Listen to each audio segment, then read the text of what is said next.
Silvio Costa Filho é presidente estadual do PRB, vice-líder do partido na Câmara. Já foi vereador, deputado estadual e secretário de Turismo. Foi também vice-presidente da Comissão da Reforma da Previdência. E é sobre ela, o governo Bolsonaro e as eleições do ano que vem, que conversamos com Silvio Costa Filho no 20 Minutos deste sábado. Deputado Silvio Costa Filho, você foi vice-presidente da Comissão Especial da Reforma da Previdência na Câmara Federal. A reforma foi aprovada na Câmara por larga margem, no primeiro e no segundo turno. Quais foram os principais desafios que vocês enfrentaram na comissão e no plenário? Quero agradecer a oportunidade de participar do seu programa e dizer que, para mim e para o Congresso Nacional, sobretudo para a Câmara Federal, foi um desafio muito grande. Primeiro, você aprovar uma reforma da Previdência com apoio de mais de 370 parlamentares, uma reforma de R$1 trilhão. E eu digo sempre que não é a reforma do Rodrigo Maia, a reforma do Bolsonaro. A reforma da Previdência foi a reforma, na minha avaliação, uma das mais importantes da minha geração. Eu acho que a reforma da Previdência, Lavareda, é o plano real da minha geração, porque ela terá um impacto muito importante para a economia do nosso país nos próximos anos. Naturalmente, muitas vezes, setores da oposição fizeram um discurso que não condiz com a realidade. Eu acho que um dos grandes desafios da reforma foi mostrar ao longo do debate político que, de fato, a reforma ela é importante para o Brasil. Naturalmente, você tem alguns prejuízos, porque alguns são contras e é natural da democracia. Mas eu sou da tese que a verdade sempre vence. E quem votou favorável à reforma da Previdência, eu não tenho dúvida que estará ao lado da verdade, porque ela foi muito importante e é importante para o Brasil. Deputado, a reforma transitando no Senado. A reforma não chegou exatamente a esse trilhão, segundo os cálculos, 930, 900, é quase a mesma coisa se isso não é distribuído aí em 10 anos, cerca de 10 anos. Há algum risco no Senado, quer dizer, não de que a reforma não seja aprovada, mas que seja distorcida em alguma parte significativa? Olha, penso que não. Eu tenho conversado muito com o presidente Rodrigo Maia, com o presidente do Senado, Davi Alcolumbre. Todo o espírito no Senado Federal é de aprovar integralmente a reforma. Só 2 pontos devem ser revistos, que é a volta dos estados e dos municípios. Existe a possibilidade da reforma ser aprovada e esses 2 pontos voltarem à Câmara Federal para a gente poder deliberar sobre a inclusão de estados e municípios. Mas, deputado, seria uma PEC paralela, ou seja, uma proposta de emenda constitucional, uma nova proposta de emenda constitucional, seria isso? E, na sua opinião, não foi um pouco de excessivo predomínio de considerações políticas, um tipo de, digamos, de mesquinharia política, deixar estados e municípios fora da PEC original? Olha, eu defendo que os estados e municípios eles possam voltar para ser debatido na Câmara Federal, mas é importante que os governadores do Nordeste eles possam se debruçar de forma responsável sobre essa matéria. Os governadores eles têm que pensar menos nas próximas eleições e mais nas próximas gerações.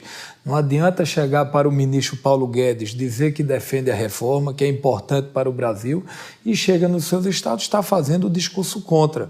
A gente sabe que é importante que os aliados dos governadores eles possam votar favorável à inclusão de estados e municípios. E o que é que eu defendo? Eu acho que se nós incluirmos os estados na reforma, é importante que as assembleias legislativas elas possam validar. Por quê? Porque o governador vai poder fazer um melhor debate com os seus servidores. Aqui, por exemplo, nós temos um déficit em Pernambuco na ordem de 2,6 bilhões de reais. Infelizmente, Pernambuco hoje tem um déficit considerável na Previdência. Hoje, Pernambuco tem 102 mil servidores ativos e 96 mil inativos. Significa dizer que daqui a 3 anos nós vamos ter mais servidores inativos do que ativos, ou seja, a conta não vai fechar e eu votei favorável à reforma da Previdência. Por quê? Porque fiquei convencido, Lavareda, que se a reforma não passasse, os aposentados, os servidores, não teriam condições no futuro próximo de receber sua aposentadoria. Mas, deputado, a minha pergunta é na seguinte direção. A oposição, na qual estão incluídos aí os governadores nordestinos, obviamente, não tinha números, como se mostrou, não tinha peso no plenário para obstacular a reforma. A reforma seria aprovada, ainda que de forma não tão impressiva como foi, com 179 votos na primeira votação, mas seria aprovada por larga margem. A exclusão de estados e municípios foi uma demanda, como a imprensa noticiou, dos partidos do Centrão, ou seja, os partidos que compõem essa maioria, que por um cálculo político-eleitoral, aí sim, eles também fizeram essa exclusão. Ou seja, se estados e municípios poderiam já ter sido incluídos, não fora esse cálculo político e também político-eleitoral dos deputados do Centrão. Foi nessa direção que eu fiz minha observação. Perfeito. O sentimento que nos reuniu para fazer aquele movimento e tirar, no primeiro momento, estados e municípios, porque nós queríamos aprovar a reforma e de forma mais célere como ela foi aprovada. Na hora que a gente incluísse estados e municípios na discussão, aquilo poderia procrastinar a discussão da reforma por conta dessa resistência que muitos parlamentares disseram que entendiam por convicção que era melhor que cada estado, tendo em vista a sua realidade econômica e social, são alíquotas diferentes do que a gente tem no Brasil, entenderam que cada governador, tendo em vista a sua radiografia econômica, deveria fazer. Então foi por isso que naquele momento nós achamos melhor não votar, não incluir. Mas o deputado concorda que é importante, pelo menos agora aqui, deixando o que passou como passado, é importante agora uma aprovação dessa PEC paralela. Eu sou favorável à PEC paralela desde que a gente possa jogar para a Assembleia Legislativa a oportunidade de também debater esse tema. Deputado, um outro aspecto, a questão da capitalização, figurava no projeto original de reforma enviado pelo governo. Foi retirado no bojo das discussões travadas, inclusive, na sua comissão, na comissão da qual o deputado era vice-presidente. Agora se fala no Senado no retorno da consideração da capitalização, ainda que também num momento posterior à aprovação da reforma, aprovação definitiva da reforma da Previdência. Qual é a sua visão a respeito? Por que isso foi retirado na Câmara, ainda na Câmara, e qual é a chance disso, de fato, vir a ser aprovado? Mas o deputado Silvio Costa Filho vai responder essa questão no próximo bloco. Fique com a gente.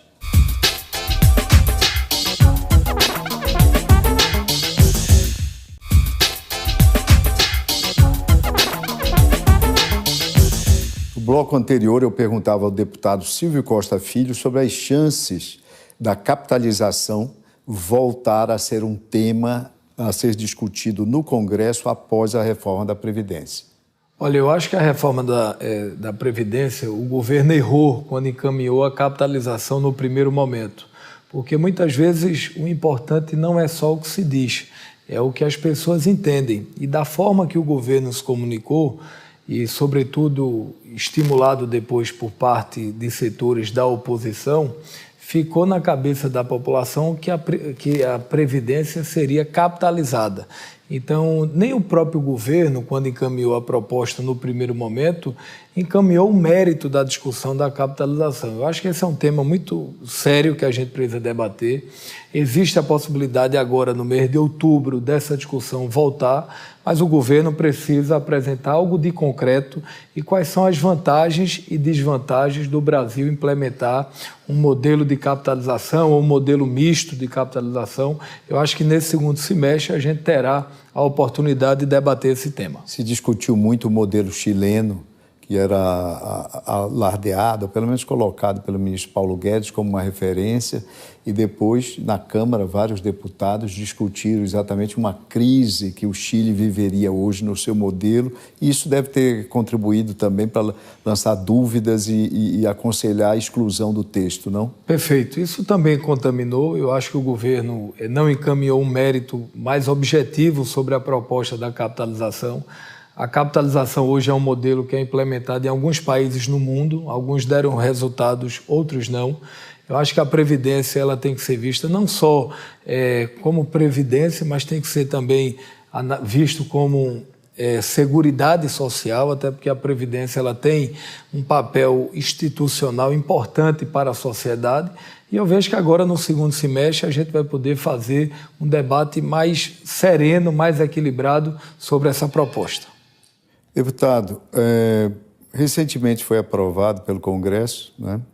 Faltava aprovar na Câmara Federal e foi aprovado numa sessão, inclusive cujo resultado se tornou bastante polêmico, a Lei de Abuso de Autoridade, uma nova legislação sobre abuso de autoridade. Qual foi sua posição a respeito? Como é que o deputado Silvio Costa Filho votou e como você vê a resistência de diversos setores no Ministério Público, na Polícia Federal, mesmo na magistratura, a alguns itens desse projeto aprovado? Olha, eu votei favorável ao abuso de autoridade porque eu acho que existe também muito excesso. Quantas pessoas no Brasil já foram vítimas de abuso de autoridade? E eu digo isso não é só da Polícia Militar, ou do Ministério Público, da Polícia Federal, até porque são instituições que merecem o nosso respeito. Mas muitas vezes a gente já viu pessoas serem denunciadas e muitas vezes sem fundamentos materiais, que ao final a pessoa é absolvida porque não tem materialidade de fato e com isso a pessoa que foi acusada, ela muitas vezes é vítima, ela é exposta para a sociedade. Fica o dano de imagem. Fica o dano de imagem. Então, eu acho que com o abuso de autoridade, não só para o Ministério Público e para a Polícia Federal, isso era para todos os servidores, até também a classe política. Alcança os três poderes? Alcança os três poderes e acho que qualquer um que faça da sua profissão, que queira fazer qualquer denúncia ou qualquer ação, ele possa refletir, ou seja, identificar quais são os problemas, identificar a materialidade para poder fazer a sua atuação. Quantas pessoas já foram vítimas da carteirada? A gente anda nesse interior do Estado, tem muita gente que às vezes dá uma carteirada. Então, eu acho que isso tem que ser revisto. Então, na minha avaliação, eu acho que o abuso de autoridade ele foi aprovado. Essa lei não colide, no seu entendimento, com, por exemplo, com o enfrentamento da corrupção? Não, Elidio. Na minha avaliação, não muda nada. Eu acho que, pelo contrário, isso vai, de forma pedagógica, vai aprimorar o processo da investigação. Ou seja, a pessoa que for investigada e denunciada, ela será com mais elementos probatórios que mostrem a sua responsabilização ao final. Deputado, conversando agora sobre eleições. Ano que vem nós vamos ter eleições municipais, eleições super importantes, porque o sistema partidário eleitoral foi praticamente dissolvido no ano passado e nós vamos ter agora o nascimento, né, pelas bases de um novo sistema partidário eleitoral, inclusive com a proibição de coligações nas eleições proporcionais, etc. PRB, o seu partido, cresceu 50% nas eleições do ano passado. Se apresenta como aliado do governo Bolsonaro, do presidente Jair Bolsonaro. Ano que vem, o PSL, que é o partido no qual o presidente filiado, já pretende ocupar um grande espaço, né, nos pleitos municipais, partindo de um número de prefeitos minúsculo, que detém hoje em função 0,5% dos prefeitos do país, porque anteriormente o partido era inexpressivo.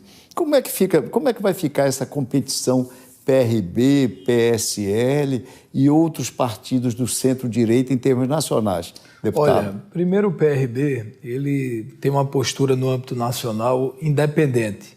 O PRB tem ajudado o Brasil nas reformas que o Brasil precisa. Não é a agenda Bolsonaro, é a agenda do ministro Paulo Guedes, é a agenda das reformas que o Brasil precisa. O Brasil precisa da reforma da Previdência, da reforma tributária, de um novo pacto federativo, de uma agenda da retomada do desenvolvimento, do crescimento econômico, da geração de emprego. É essa agenda que o PRB, no âmbito nacional, está unida de votar favorável à agenda país. Em relação à agenda Bolsonaro, em relação ao armamento da população, a você estimular um debate mais setorizado, nós temos muita muitas divergências em relação ao próprio comportamento do presidente Bolsonaro. O presidente Bolsonaro tem errado muito, tem transformado o seu governo numa indústria de crise.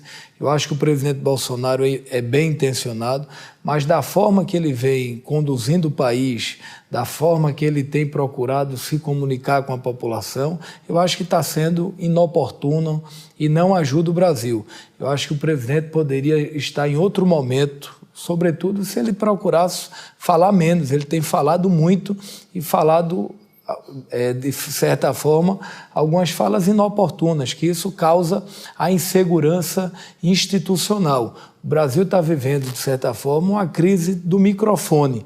Ou seja, é importante que o presidente da República ele possa ter serenidade e equilíbrio na forma de conduzir o país. Então, o PRB, no âmbito nacional, está defendendo a agenda país, que é essa agenda das reformas que o Brasil precisa. Me permita uma pergunta objetiva sobre Pernambuco, lhe interrompendo, pedindo licença para lhe interromper, deputado. O PRB, seu partido, a eleição mais importante do Estado, naturalmente, é a eleição da capital.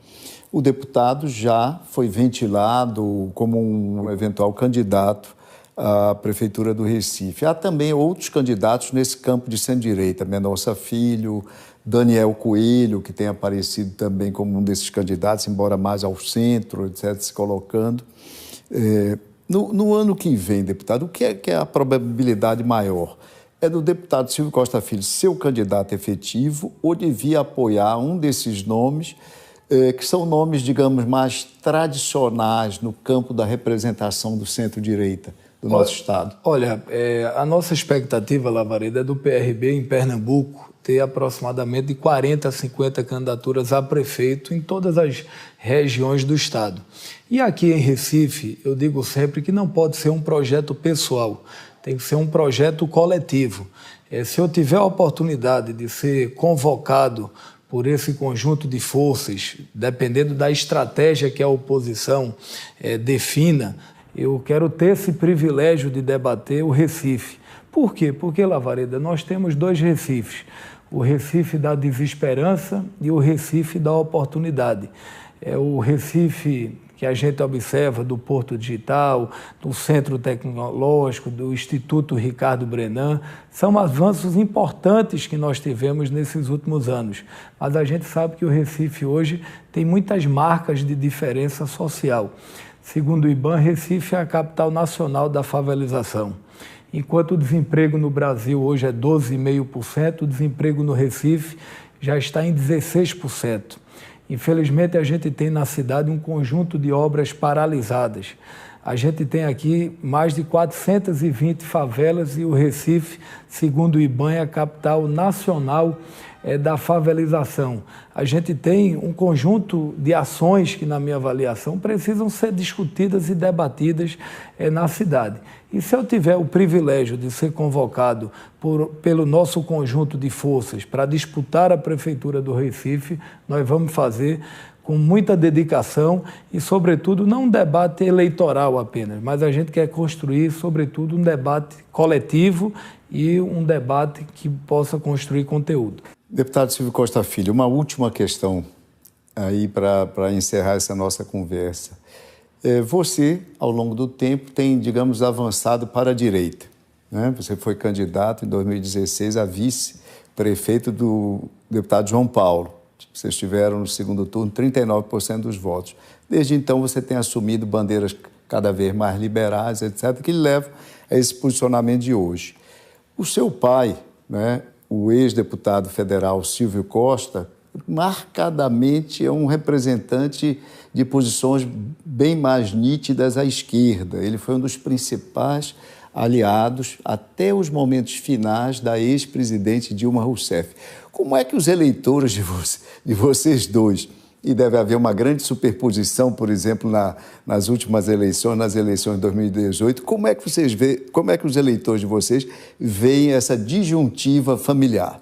Olha, Lavareda, eu digo sempre, se eu pudesse escolher um único amigo para o meu filho, eu escolheria o deputado Silvio Costa, que é uma pessoa que é muito correta e procura ter lado. Naturalmente, nós temos diferenças. Eu, por exemplo, eu sou um homem de centro. eu defendo os programas sociais, eu defendo o Bolsa Família, o Pronatec, o ProUni, o Minha Casa Minha Vida, o Luz para Todos. Todos são programas importantes, mas na minha avaliação o programa social mais importante do Brasil é o emprego e a renda.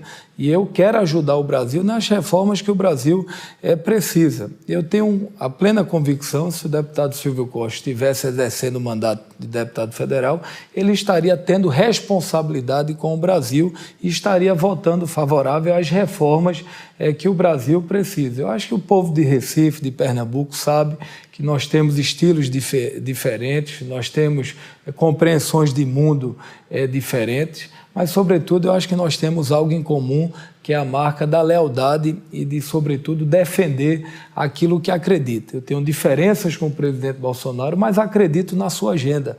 Eu acho que a agenda econômica para o Brasil, eu acho que ela é fundamental para fazer com que o Brasil volte a crescer, gerar emprego, gerar renda e a gente poder viver num país melhor. Eu acho que a gente está sofrendo muito, o Brasil vem há 4 anos, todo mundo muito machucado e acho que a hora agora é de ajudar o Brasil a se reencontrar com o crescimento econômico e com a geração de oportunidades.